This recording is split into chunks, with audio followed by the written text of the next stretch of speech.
What a difference 2 years makes. When you look at 2008, 2009 in the U.S. auto industry, it was a disaster. Companies were near bankruptcy, sales were down, market share was down, and job losses were inevitable. Since then, the companies have gone through restructuring. They brought in new management. They were able to reduce their footprint in terms of the number of plants.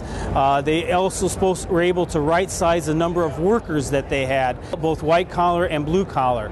What they were able to do was also, because of the way the government had set up the bankruptcies for both GM and Chrysler, was that they were able to set it up so that they would break even at 11 million vehicles. And this year we are a little over 11 million vehicles, and we see that GM is profitable, Ford is profitable, and Chrysler is near profitability. What we're looking at today is the evolution of the automotive market in the United States. I see it as a kind of a hybridization of the U.S. market, not in terms of powertrains, but in terms of the types of vehicles that will be available. Vehicles that are much more European as well as American. So you have pickup trucks, SUVs, and minivans that now get better fuel economy than they ever did. You get smaller vehicles with more content than they ever had. They may be a little more expensive, but now they have luxury items that they never had before.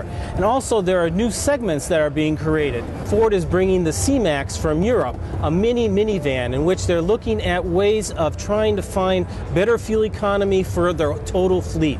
So again, this is part of that hybridization of the fleet, looking at vehicles from Europe and the U.S., trying to find the best mix for those types of vehicles. Now we're also looking at how the manufacturers are, what they're doing to the vehicles themselves.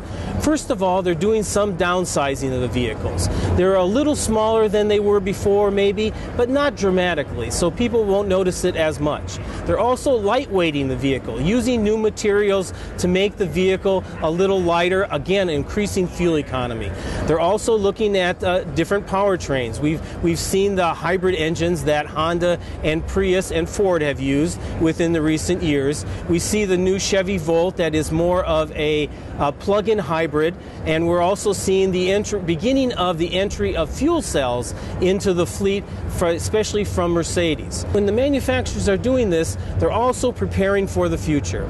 The 2016 regulations for CAFE, they think they're going to meet primarily by improving the internal combustion engine. And here you're using that turbocharging and direct injection.